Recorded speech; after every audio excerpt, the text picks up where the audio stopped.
Guys, good morning. আপনারা কেমন আছেন? আশা করি ভালো আছেন। আমিও ভালো আছি। জায়গাটা চিনতে পারছেন কোথায়?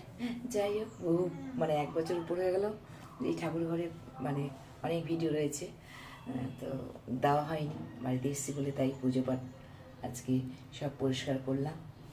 মা চলে গেছে কালকে, বাবা মা ছিল, চলে গেছে। ওরা বিয়ে আছে একটা, তাই অ্যাটেন্ড করবে, চলে গেছে গ্রামে আমাদের।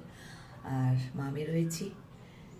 তো বাজার যেতে চেয়েছিলাম, তো মেয়ের শরীরটা ভালো না, কালকে ভ্যাকসিন নিয়েছে, তো জ্বর এসছে, তো এই জন্যই কাজ আর শেষ হচ্ছে না। 12টা বেজে গেছে, আমার কিছু না কিছু লেগেই যাচ্ছে কাজ। নিজের বাড়ি বলে কথা, থাকি না যেহেতু, পরিষ্কার করেই যাচ্ছি। ঠাকুরের সিংহাসনগুলো পরিষ্কার করলাম। মা বয়স হয়ে গেছে না, আর পারে না সেভাবে, থাকে এটাই অনেক। মাঝে মাঝে আসে এসে সব করে দিয়ে যায়, এটাই আমার কাছে অনেক।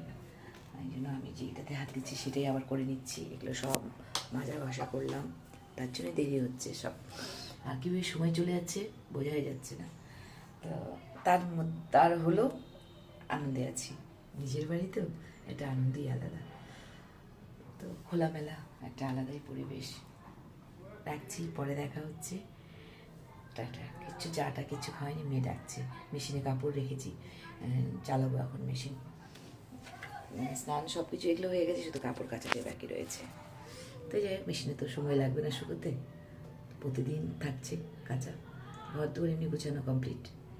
যাবে আমার হচ্ছে কী যেন বলে, বাড়ির ব্লগ যাবে। তো রাখছি, পরে দেখা হচ্ছে, টাটা।